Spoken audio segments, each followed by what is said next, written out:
여러분, 미켈란젤로는 유명한 화가이자 조각가입니다.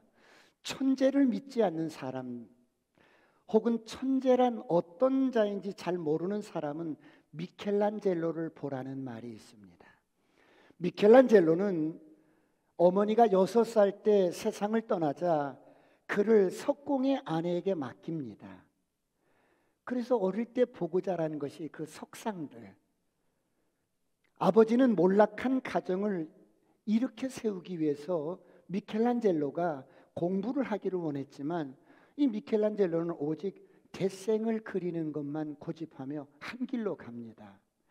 그런 미켈란젤로를 아버지와 삼촌은 학대하고 때리기도 하지만 그는 고집을 꺾지 않습니다. 그래서 그가 남긴 조각 작품 가운데 여러 개가 있지만 그 중에 피에타라는 조각상이 있어요. 피에타는 이탈리아 말로 자비를 베푸소서. 이 조각상은 예수님께서 십자가에 죽으시고 그 시체를 마리아가 품에 안고 슬퍼하는 작품입니다. 베드로 성당에 들어가면 오른쪽에 그 조각상이 있습니다. 그리고 모세상이 있고요. 그리고 다윗의 조각상이 있어요. 미켈란젤로는 다윗의 조각상을 어떻게 만들었을까요? 먼저 깨끗한 이탈리아산 대리석을 구했어요.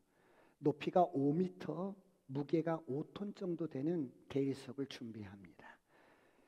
그리고 미켈란젤로는 대리석을 보면서 만들고자 하는 작품을 이미 그 대리석 속에서 이미 결정을 합니다. 대리석 안에 숨어있는 위대한 다윗의 형태를 발견합니다. 그리고 그는 망치와 끌로 조각 작업을 시작합니다. 어떻게 합니까? 불필요한 부분들을 제거해 나갑니다. 그의 머릿속에는 이미 멋진 다윗상이 완성이 되어 있었습니다. 한 조각 한 조각 불필요한 부분들을 제거해 나갔던 것입니다. 다윗이 아닌 것들, 불필요한 것들을 조금씩 제거하는 방법으로 다윗의 조각상을 완성했다고 합니다. 그래서 이처럼 거대하고 멋진 다윗상이 완성이 되었습니다. 사랑하는 성도 여러분, 기독교 역사를 보면 위대한 인물들은 모두 다 깊은 고난 가운데서 만들어졌습니다. 인생의 어두운 밤을 경험했습니다. 인생의 고난의 밤을 경험했습니다. 믿음의 사람들은 하나같이 죽음과 같은 육체의 고난을 통해서 새롭게 만들어졌습니다. 그러므로 하나님 앞에 인생의 어두운 밤을 경험했던 사람들은, 인생의 고난의 밤을 경험했던 사람들은 모두 다 하나같이 이구동성으로 공통적인 고백을 합니다. 어떤 고백입니까? 시편 119편 71절 73절은 이렇게 말씀합니다. 다 같이 합독합니다. 시작. 고난당한 것이 내게 유익이라. 이로 말미암아 내가 주의 율례들을 배우게 되었나이다. 주의 입의 법이 내게는 천천 금은보다 좋으니이다. 주의 손이 난 만들고 세우셨사오니 내가 깨달아 주의 계명들을 배우게 하소서. 고난당한 것이 내게 유익이라. 고난을 당한 것이 내게 유익인데, 그 고난을 통해서 여러분, 주의 입의 법이 내게는 이 땅의 금은보다 더 귀하게 여겨졌다는 거예요. 오늘 이런 은혜가 있기를 축원합니다.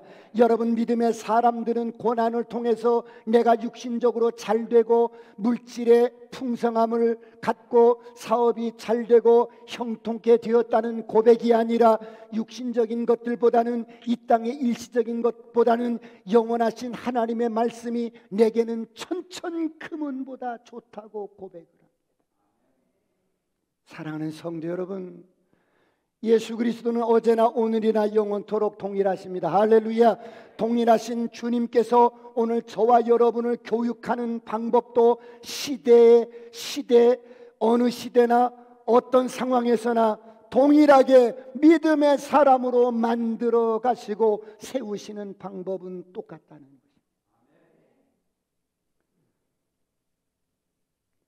그래서 주의 손으로 나를 만드시고 주의 손으로 나를 세우셨으며 고난이 주어졌는데, 믿음의 사람들은 뭐라고 표현하냐면 그 고난을 주의 손으로 나를 만드시고 주의 손으로 나를 세우셨다고 고백합니다.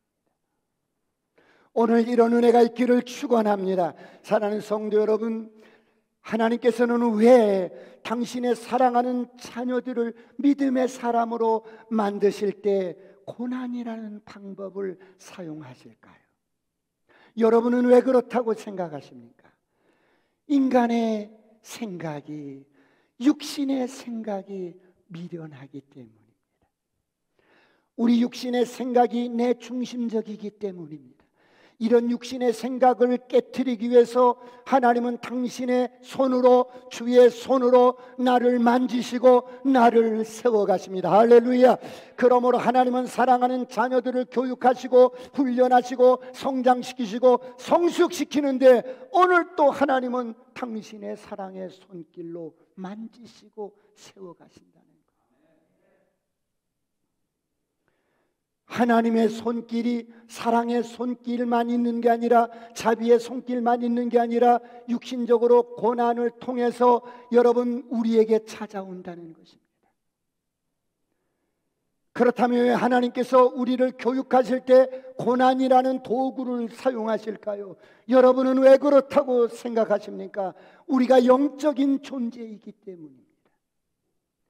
그런데 예수 믿고 거듭났어도 우리 육신의 생각이 깨지지 않습니다. 우리 육신의 생각의 틀이 무너지지 않습니다. 그러므로 이런 육신의 생각과 틀을 무너뜨리기 위해서 하나님이 우리에게 다가오시고 우리를 교육하시고 우리를 만지시는데, 어떻게 만지시냐면 잠언서 27장 22절은 이렇게 말씀합니다. 다 같이 합독합니다. 시작. 미련한 자를 곡물과 함께 절구에 넣고 공의로 찌을지라도 그의 미련은 벗겨지지 아니하느니라. 성경의 미련한 자는 육신의 사람을 말합니다. 육신의 사람은 곡물과 함께 절구에 놓고 공의로 찌어도 육신의 미련함이 벗겨지지 않는다는 것입니다. 하나님은 이렇게 우리 육신의 생각과 미련함이 잘 깨지지 않습니다. 이런 우리의 생각과 육신의 미련함을 깨트리기 위해서 주님이 사용하시는 사랑의 손길이 바로 고난이라는 거예요. 그럼 하나님의 고난이 어떻게 주어지는데요? 여러분 인생을 한번 뒤돌아 보십시오. 여러분이 예수 믿고 광야 시절이 있었을 것입니다. 하나님은 우리를 광야를 허락하셔서 광야를 통해서 철저하게 우리의 틀이, 우리의 생각이 무너지기를 원합니다. 여러분, 광야의 특징이 어때요? 광야는 참으로 힘들고 어렵습니다. 인생이 고달프고 삶이 여러분 고달픕니다. 경제적으로, 물질적으로 어려움을 당합니다. 사람과의 관계도 어려움을 당합니다. 광야는 환경적으로 매우 어렵고 힘이 들어서 육신적으로 믿고 신뢰하며 의지하는 것들이 광야에서 모두 다 내려놓아지게 됩니다.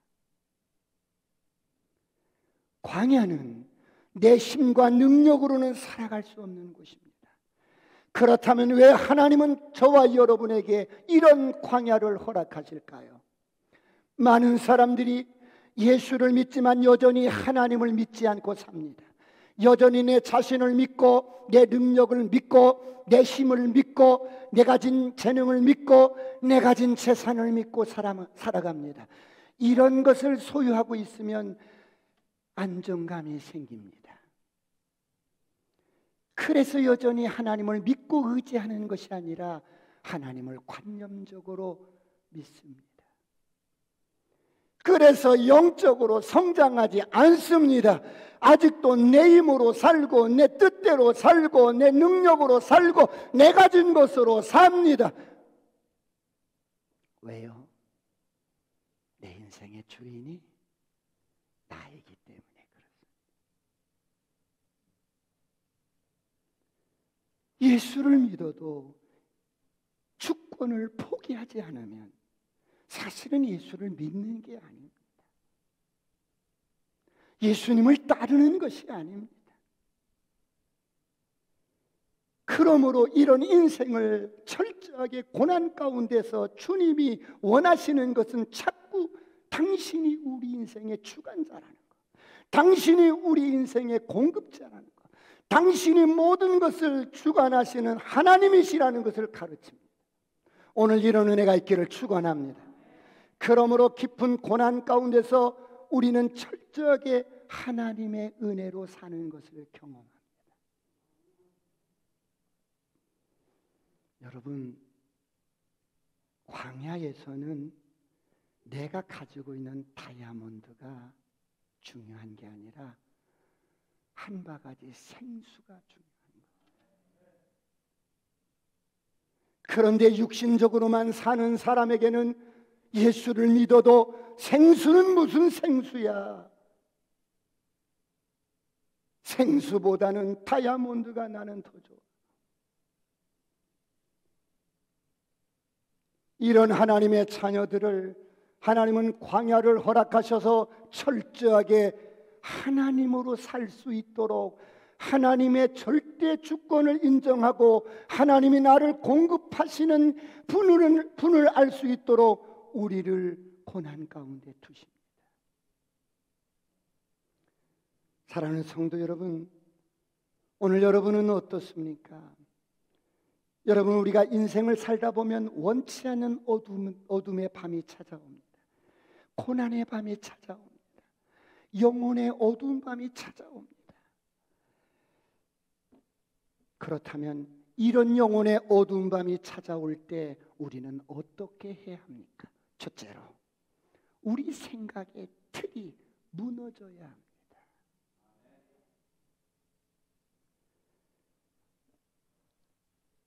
내 육신의 가치관이 무너지지 않으면 우리의 영혼이 성장할 수가 없습니다. 우리 기존의 여러분 생각의 틀이 무너지지 않으면, 가치관이 변화되지 않으면, 생각의 틀이 무너지지 않으면 우리의 영혼이 성장하지 못합니다.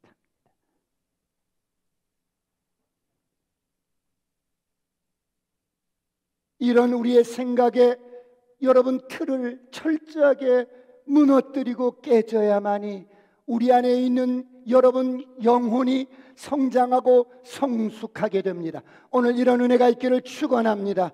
그렇다면 우리 이런 육신의 가치관이, 내 생각의 틀이 변화되고 깨지는데 무엇이 필요할까요? 여러분은 무엇이라고 생각하십니까? 바로 그것이 고난이라는 것입니다. 그런데 고난은 모든 사람이 싫은 것입니다. 이 고난은 모든 육체가 절대적으로 싫어합니다. 고난을 통해서 하나님은 우리를 성장시키고 성숙시키려는데 이런 하나님의 의도를 모르니까 많은 성도들이 고난이 주어지면 고난 가운데 원망하고 불평하고 그 고난 문제만을 해결하기 위해서 급급합니다.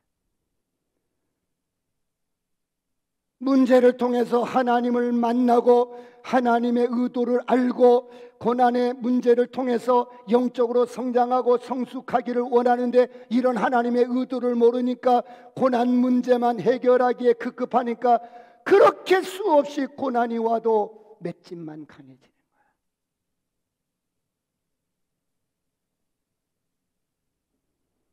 그러나 수없이 많은 믿음의 사람들, 위대한 믿음의 선진들은 이런 고난을 통해서 하나님의 의도를 깨닫고 철저하게 훈련되어져서 보석처럼 빛나는, 해처럼 빛나는 믿음의 사람들이 되었습니다.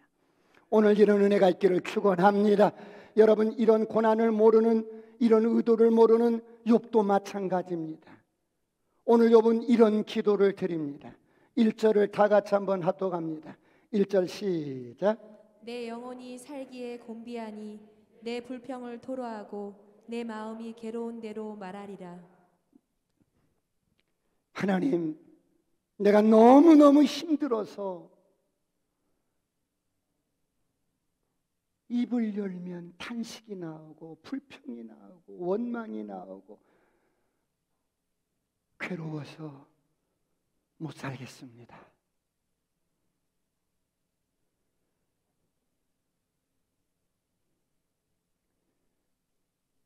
이 절을 다 같이 보겠습니다. 이 절 다 같이 시작. 내가 하나님께 아뢰오리니 나를 정죄하지 마시옵고 무슨 까닭으로 나와 더불어 변론하시는지 무슨 까닭인지 무슨 연유로 내게 10자식 다 몰살시키고 모든 재산 다 날아가게 하고 내 몸은 철저하게 병이 들어서 이렇게 절망 중에 나를 두셨는지 도대체 무슨 까닭인지 나로 좀 알게 해주세요.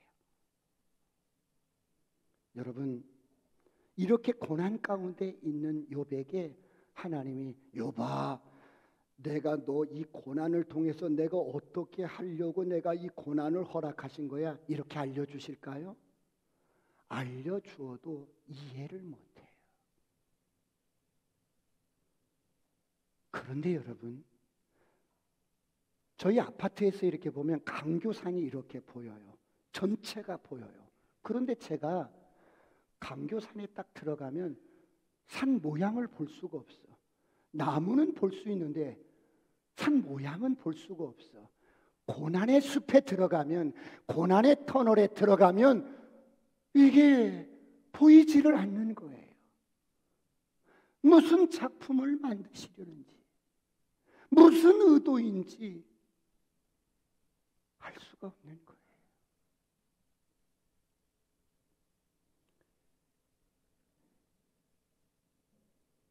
이 고난이 지나가야만이, 이 고난의 터널을 빠져나가 봐야만이, 이 고난의 숲을 빠져나와 봐야만이 알 수가 있는 거예요.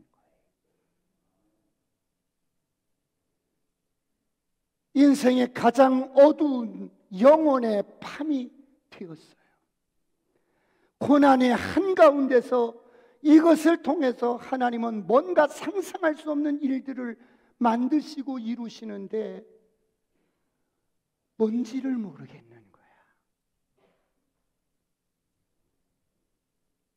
그래서 온전히 인내하라고 말씀하는 겁니다. 오늘 이런 은혜가 있기를 축원합니다.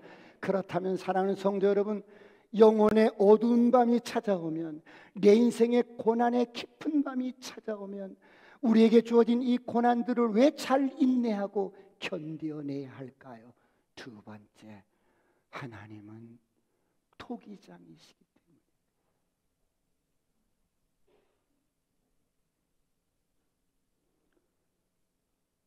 하나님은 우리를 만드신 토기장이시라는 거예요. 하나님은 저와 여러분을 만드신 분이에요. 그런데 3절을 보겠습니다. 3절 다 같이 시작. 주께서 주의 손으로 지으신 것을 학대하시며 멸시하시고 악인에게 빛을 비추시기를 선히 여기시나이까. 무슨 말씀이에요? 하나님이 나를 손으로 지으셨지 않습니까? 하나님이 나를 만드셨는데 나를 학대하는 것 같아. 고난 가운데 던져놓고 죽이시려고 하는 것 같아. 멸시하는 것 같고 너무너무 괴롭게 고통을 준다는 거예요. 사랑하는 성도 여러분, 하나님께서 왜 욥에게, 그리고 저와 여러분에게, 사랑하는 자녀에게 우리를 만들어 놓으시고 광야에 던져 놓으시고 때로는 영혼의 어두운 밤, 고난의 밤을 허용하실까요? 하나님은 영적인 존재인 저와 여러분을 영적으로 성장하기를 원하십니다. 할렐루야. 그래서 하나님은 우리 영혼이 성장하고 성숙해서 예수 그리스도의 창성한 믿음의 분량에 이르기까지 성장하기를 원합니다. 그런데 거듭만 났지, 교회만 다녔지, 수십 년 다녀도 영혼이 성장하지 않는 거예요.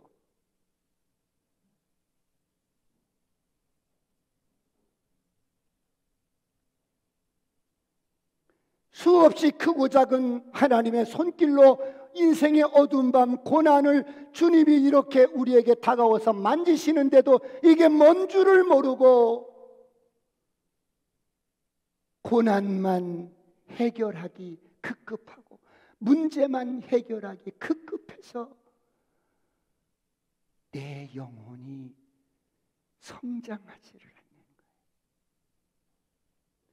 그래서 하나님이 나를 손으로 지으셨는데 나를 학대하는 것 같고 믿음이 없으면 자꾸 고난 가운데 원망하고 불평합니다. 또한 악인의 꾀에 빛을 비춰서 나를 괴롭게 하는 거예요. 고난의 한복판에 있는 욥, 인생의 어두운 밤 가운데 있는 욥, 영혼의 어두운 밤 가운데 있는 욥은 하나님이 나를 학대하시는 것 같고 멸시하는 것 같고 죽이시는 것 같고 나를 괴롭게 하시는 것 같고 원수들을 왜 가만히 두고 계시냐는 거예요. 그들을 빨리 제거해 주시고 나를 괴롭히는데 왜 가만히 두시냐는 거예요. 하나님이 왜 그렇습니까? 욥은 영적인 세계에 하나님의 의도를 모르는 거예요. 이 고난을 통해서 영적으로 성장하고 성숙시키려는 하나님의 의도를 몰라요. 사랑하는 성도 여러분, 그렇다면 오늘 크고 작은 고난 앞에서 이 팬데믹이라는 이런 고난 앞에서 저와 여러분은 어떻게 해야 할까요? 이 고난 통해서 하나님이 나를 성장시키고 성숙시키려는 하나님의 의도를 믿으시길 축원합니다. 하나님은 나를 만드신 토기장이기 때문에 여러분 오늘 욥기서 10장 8절 9절을 다 같이 봅니다. 8절 9절 시작. 주의 손으로 나를 빚으셨으며 만드셨는데 이제 나를 멸시하시나이다. 기억하옵소서. 주께서 내 몸 지으시기를 흙을 뭉치듯 하셨거늘 다시 나를 티끌로 보내려 하시나이까. 무슨 말씀이에요? 하나님은 나를 만드신 토기장입니다. 나는 그분의 손에 있는 흙이라는 말씀입니다. 여러분, 주는 토기장이요 우리는 진흙이라는 말씀이 나옵니다. 여러분, 이게 무슨 말씀이에요? 여러분, 우리 인간은 절대로 무가치한 존재가 아니라는 말이에요. 토기장이 되신 하나님께서 우리 한 사람 한 사람을 아주 정성스럽게 빚어가시는 분이라는 거예요. 그러므로 우리는 그분의 사랑을 받고 있는 존재예요. 할렐루야. 토기장이 되신 주님은 아주 신묘막측해서 우리를 만드시고 빚으시는데 지금 인류가 70억이에요. 그런데 한 사람도 같은 사람이 없어요. 일란성 쌍둥이도 형질이 달라, 기질이 다르고 성향이 다르고 모든 게 달라요. 세상에 똑같은 사람이 한 사람도 없어요. 그래서 시편 139편에 여러분 이렇게 말씀해요. 다 같이 한번 합독할까요? 시작. 내가 주께 감사하옴은 나를 지으심이 심히 기묘하심이라. 주께서 하시는 일이 기이함을 내 영혼이 잘 아나이다. 내가 은밀한 데서 지음을 받고 땅의 깊은 곳에서 기이하게 지음을 받은 때에 나의 형체가 주의 앞에 숨겨지지 못하였나이다. 내 형질이 이루어지기 전에 주의 눈이 보셨으며 나를 위하여 정한 날이 하루도 되기 전에 주의 책에 다 기록이 되었나이다. 하나님은 내가 이 땅에 태어나기도 전에 내 형질이 만들어지기도 전에 천상의 영광스러운 보좌에서 예수 그리스도 안에서 이미 계획하시고 이미 하나님께서는 우리를 이 땅에 보내실 때 어떤 가정, 어떤 부모 밑에 보낼 것인가를 다 결정하고 하셨다는 거예요.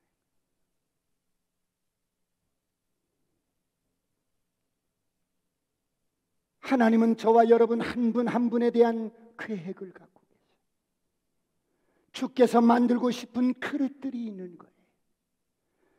그런 그릇을 만드시려고 주님은 끝없이 우리를 오늘 또 하나님의 열심으로 우리를 빚어 가십니다. 할렐루야. 자, 여러분 한번 상상해 보세요. 토기장이가 토기를 만드는 과정을 한번 생각해 보세요. 토기장이가 좋은 흙을 구해다가 잘 반죽을 합니다. 반죽을 잘해서 물레 위에 올려놓고 물레를 돌립니다. 그리고 마음속 깊은 곳에 어떤 그릇을 만들고 싶다라는 계획이 있어요. 이미 토기장이 생각 속에는, 마음 속에는 만들고 싶은 그릇이 있는 거예요. 그래서 그 그릇을 생각하면서 토기장에는 흙에다가 손을 댑니다. 그런데 여러분, 이 손이 어떤 손이에요? 하나님의 손이 거칠고 험합니까? 무지막지합니까? 아니에요. 토기장의 손길은 사랑의 손길이에요. 다정한 손길이에요. 자비로운 손길이에요. 긍휼의 손길이에요. 그래서 이 토기장이가 아주 정성스럽게 그리고 예민하게 흙을 만지는 것입니다. 물레를 돌리면서 손을 댑니다. 그런데 여러분, 그릇을 만들 때 아주 정성을 들여서 만듭니다. 온 신경을 쏟아서 집중해서 그릇을 만들어요. 왜요? 조금만 힘을 주면 그릇이 푹 들어가는 거예요. 그래서 놀래가지고 힘을 또 빼면 울퉁불퉁하게 돌아가는 거예요, 이게. 그래서 토기장이는 아주 섬세하게 지극한 정성과 사랑으로 집중을 합니다.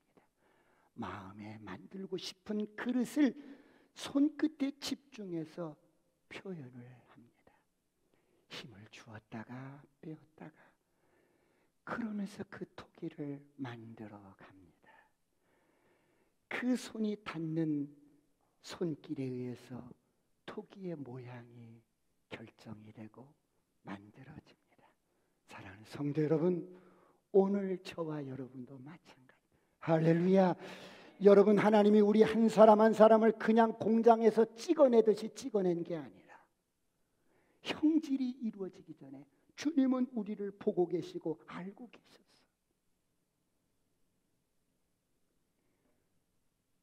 그래서 정성을 다해서 우리를 빚으셨습니다. 이런 하나님이 오늘 저와 여러분을 있게 하셨습니다. 할렐루야. 사랑하는 성도 여러분, 하나님이 우리 자신을 그렇게 정성을 다해 빚으셔서 만드셨습니다. 이런 인생이 죄로 말미암아 망가져버리고 고장나버리고 질서가 깨져버리고 관계가 깨져버리고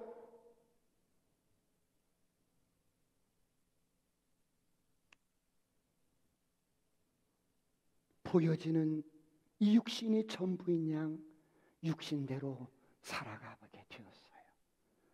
이런 저와 여러분을 주님은 다시 한번 십자가에 예수 그리스도의 피로 구원하셔서 예수 안에서 최고의 좋은 그릇들로 다시 여러분 생산하고 다시 재창조해서 우리를 최고의 작품으로 그릇으로 빚어가시는 줄 믿으시기 바랍니다. 할렐루야. 그러므로 고난은 이런 하나님의 계획을 깨닫게 하는 하나님의 사랑의 손길이라는 거예요. 그래서 고난이 깊으면 깊을수록 하나님께서 우리에게 더 좋은 그릇을 만들어 가시는 줄 믿으시기 바랍니다. 그런데 여러분, 이 고난을 육신적으로만 살아왔던 내 관점에서 보면 이건 저주야. 우리를 죽이는 것 같은 거야. 나를 부셔버리는 것 같은 거야. 나를 망하게 하는 것과 같은 거야. 하나님이 나를 버린 것 같은 거야. 하나님이 나를 학대하는 것 같은 거예요. 그래서 욥이 고백하는 거예요. 하나님, 나 힘들어 죽겠어요. 못 견디겠어요. 이제 와서 나를 부수는 거예요. 이유를 좀 알려주세요. 하나님이 그 이유를 알려주실까요? 하나님, 당신이 토기장이가 아닙니까? 나를 만드신 분이 아닙니까?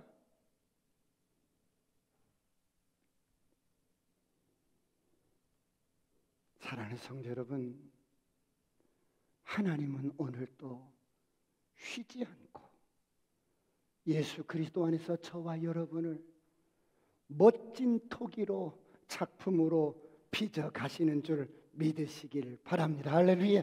저를 향해 선포합니다. 아싸, 꿈 같은 일이 일어납니다. 그런데 여러분, 아무리 솜씨가 좋은 토기장이의 달인이라 할지라도 한계가 있습니다. 어떤 한계가 있는데요? 토기장이가 작품을 만들 때, 그릇을 만들 때 흙이 부드러우면, 말랑말랑하면, 흙이 촉촉하면 토기장이가 생각한 그릇을 마음껏 만들어 갈 수가 있어요. 큰 그릇이든 작은 그릇이든 금 그릇이든 은 그릇이든 막 쓰는 그릇이든 토기장이가 생각한 그릇을 다 만들어 갈 수가 있는데, 그런데 이 흙이 딱딱하게 굳어버리면 어떻게 돼요? 사용할 수가 없어요. 토기를 만들 수가 없는 거야. 그 흙을 사용할 수가 없는 거야. 그럼 어떻게 할까요? 딱딱하게 굳어버린 흙을 어떻게 해요? 버리든지 아니면 다시 만들 것인가? 다시 만들려면 어떻게 해요? 딱딱하게 굳어버린 흙을 부숴야 돼요. 다시 수분을 먹여야 돼요. 흙을 부드럽게 해야 돼요. 그래야 좋은 작품, 토기장이가 원하는 작품을 만들어낼 수 있어요. 오늘 이런 은혜가 있기를 축원합니다. 옆 사람과 한번 선포합니다. 부드러워야 합니다. 시작. 부드러워야 합니다. 사랑하는 성도 여러분, 오늘 여러분 어떻습니까? 여러분뿐만 아니라 제 자신을 봐도 그래요. 처음 주님을 만나고 그 은혜와 그 사랑에 넘치도록 받은 그 은혜와 그 사랑 때문에 울고 다녔어요. 참 마음이 부드러웠어요. 늘 하나님의 긍휼과 사랑의 마음이 가득했어요. 그런데 한 세월에 나이를 먹고 살다 보니까 나도 모르게 점점점 마음이 굳어져 버리는 거예요. 눈물이 말라버리는 거예요. 가슴이 드라이해지는 거예요. 어느새 내 몸과 마음과 영혼도 딱딱하게 굳어져 버렸어요. 주님이 나를 빚어가셔야 되는데 너무 딱딱하게 굳어져 버려서 더 이상 만들어갈 수가 없어요. 아무리 고난을 주어도 깨지질 않는 거예요. 아무리 고난을 줘도 무슨 의도인지 모르고 고난 자체에만 없애달라고만 매달리고 있는 거예요. 그럴 때 토기장이가 생각해요. 이것을 어떻게 해야지? 이 굳어버린 것을 어떻게 해? 이쪽에 홈플러스 앞에서 이만한 그 길거리에서 이렇게 가게를 하시는 분이 계시는데 어느 날 저를 찾아왔어요. 목사님, 저는 벼락을 맞고요. 사업을 3번이나 실패했어요. 그럴 때마다 엄청나게 고난을 당하고 죽음을 경험했는데 도대체 이 고난이 왜 왔는지를 모르겠어요. 혹시 하나님이 저를 사명자로 쓰시기 위해서 그런 고난과 엄청난 그런 절망을 나에게 주신 거 아닌지 물어봐 달래요. 그래서 제가 하나님, 이분에게 이런 엄청난 고난을 왜 주셨어요? 물었더니 주님이 가만히 계시더니 말씀해 주세요. 그랬더니 손을 이렇게 딱 보여주시는 거예요. 왜요 손은? 그랬더니 이게 다 내 사랑하는 자녀인데 이 자녀는 아주 순종을 잘한단다. 이 자녀는 눈치만 해도 알겠습니다라고 순종하는 자녀래.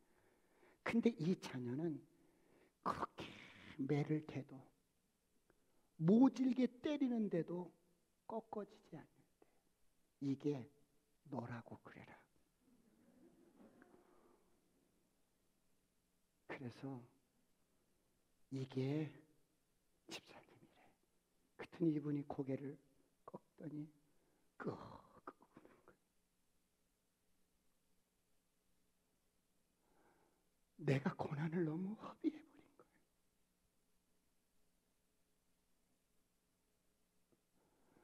내가 세월을 그냥 허송세월을 보낸 거야. 고난을 잘못 해석하니까 내 안에 상처가 더 많고 쓴뿌리가 더 많아진 거야.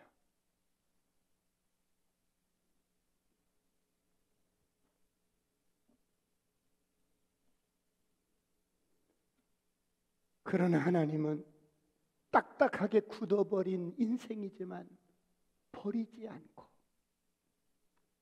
어떻게 해요? 다시 성실하게 부수시는 거예요.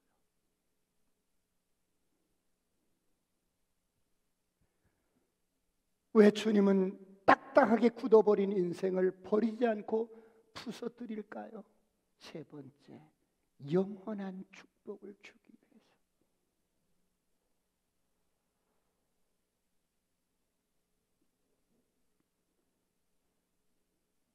여러분, 인간은 짐승이 아니에요.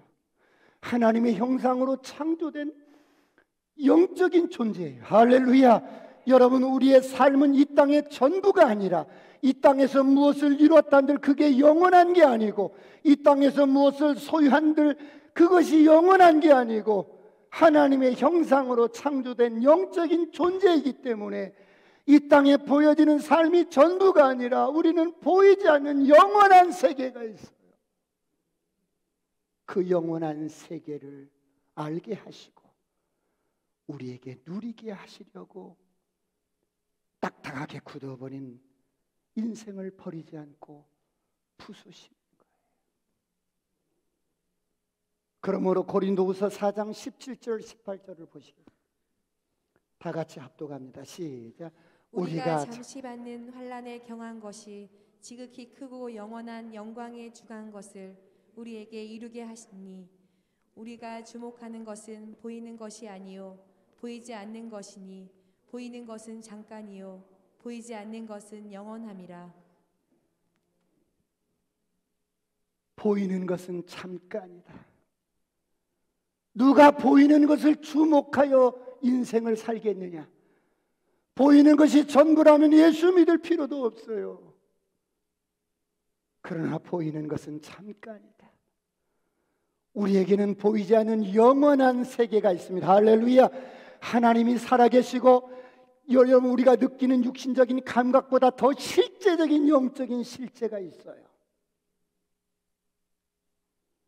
그런 영원한 축복을 주기 위해서 이 땅에서 육신을 입고 사는 어간에 자꾸만 우리가 영적으로 성장하고 성숙하는 그 삶이 영원한 삶의 질이 결정이 되는 거예요. 그래서 토기장이는 딱딱하게 굳어버린 인생을 버리지 않고 흙을 다시 부서뜨립니다. 부서뜨리는 목적은 죽이는 것이 아니고 고통을 주기 위한 것이 아니고 버리기 위한 것이 아니고 하나님 당신이 원하시는 뜻대로 작품을 만들기 위한 것인 줄 믿으시기 바랍니다. 할렐루야. 토기가 부서질 때, 우리 여러분 생각의 틀이 깨질 때, 여러분 우리에게 주어지는 아픔이 고통이요 때로는 고난이요 영혼의 어두운 밤이요 아무것도 보이지 않고 육신적으로 소망 삼았던 것들이 전혀 의미가 없어지는 그런 영혼의 어두운 밤을 주셔서 우리를 새롭게 새 창조해 나가시는 줄 믿으시기 바랍니다. 장밋빛 꽃길을 갈 때는 내 마음에 기름이 져서 하나님의 음성을 듣고도 순종을 잘 안 해요. 그런데 철저하게 영혼의 어두운 밤이 찾아오면 붙잡을 게 없는 거야. 의지할 게 없는 거야.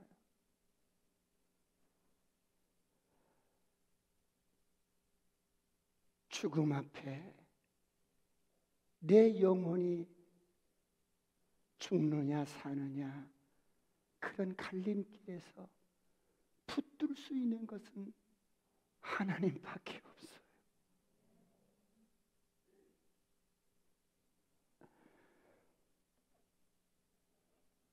그래서 이 영혼의 어두운 밤, 인생의 어두운 밤을 통해서 세상에 내가 의미를 두었던 것, 믿고 의지했던 모든 것들이 아무런 의미가 없다는 것을 알게 하시고 눈을 들어서 하나님을 바라보게 하시고 영적인 세계를 바라보게 하시고 영원한 세계를 보게 하시고, 그래서 인생의 어두운 밤은 우리에게 큰 축복인 것을 믿으시길 축원합니다. 영혼의 어두운 밤이 우리 인생의 큰 축복인 것을 믿으시길 축원합니다. 하나님께서 우리를 다루실 때 굳어진 흙을 꼭꼭 찧어서 빻아서 그때 우리 마음이 깨어지고 믿고 붙들었던 것들이 깨어지고 이때 우리 마음에 두꺼운 생각들이 깨어지고 육신의 가치관들이 깨어지고 영혼이 눈물을 흘리면서 눈을 뜹니다.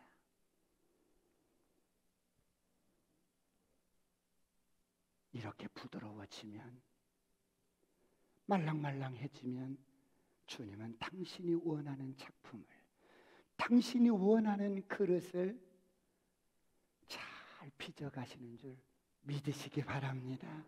그러므로 고난은, 인생의 어두운 밤은, 인생의 고통은, 에레미야가 3장 33절을 보고 말씀을 마무리하겠습니다.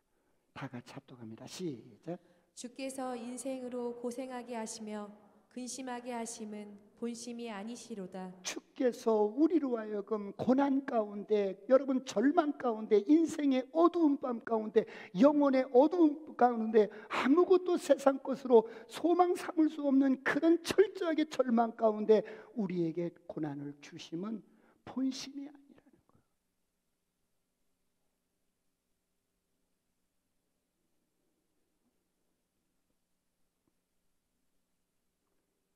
그러므로 팬데믹 속에서 여러분 이 모양 저 모양 각각이 다 모양은 다르지만 하나님이 우리를 다루실 때 원망하지 말고 불평하지 말고 뜨겁게 감사하시길 축원합니다.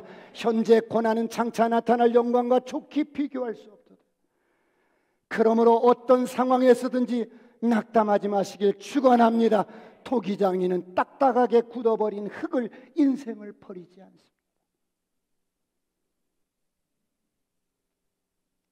고난 중에 잘 부드럽게 해서 주님이 원하시는 작품을 만들어 가는데, 이런 저와 여러분이 그런 하나님의 손길에 내어드리시길 주의 이름으로 축원합니다. 지난주에 저희 집사람이 선교단체에서 일할 때 결혼하고 출산을 이렇게 바로 앞둔 후에 집사람 그 자리를 후임으로 들어온 간사님이 계셨어요. 집사람 친구분인데 집사람이 그 사람을 소개하고 저는 제 친구를 소개해서 두 사람이 결혼해서 행복하게 살았어요. 30년 이상을 살았는데 애를 넷을 낳고 살았어요. 그런데 그 사모님이 지난주에 소천을 하셨어요. 2개월 전에 암이 발견이 되어졌는데 막 수술을 하라고 막 주위에서 권면해도 아니라고, 나는 여기까지라고, 나는 여기까지 60년 동안 행복하게 살았다고. 그리고 죽음을 맞이하셨는데 바로 죽기 전에 죄송합니다. 내 아이들 4명을 다 불러놓고 유언을 했어요. 엄마가 이렇게 하나님의 부르심을 받고 가는데 혹시 너희들의 마음속에 하나님에 대한 원망이 0.001%라도 있어서는 안 된다.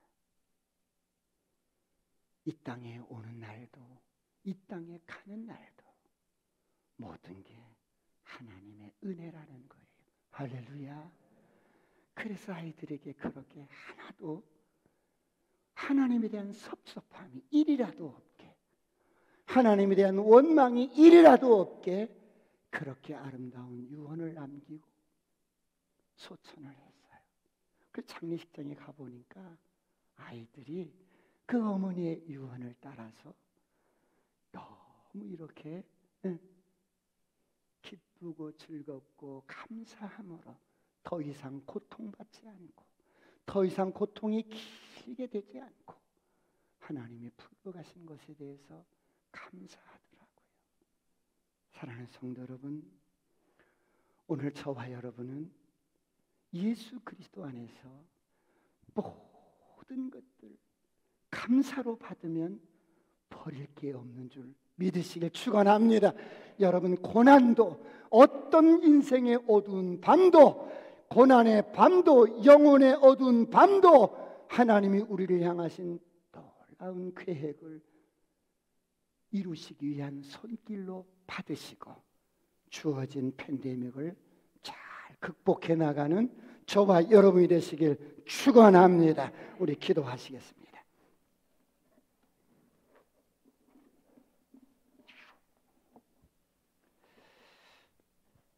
하나님,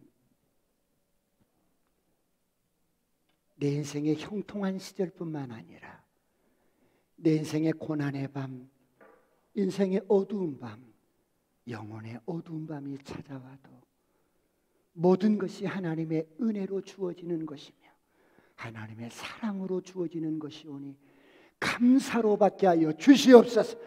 딱딱하게 굳어버린 우리의 가슴, 말라버린 우리의 눈물 다시 한번 회복시켜 주셔서 하나님이 우리를 빚어가실 때 말랑말랑해서 하나님이 원하는 그릇들로, 작품들로 잘 빚어가게 하여 주시옵소서. 주여, 삼창하시고 통성을 완전히 기도하시겠습니다.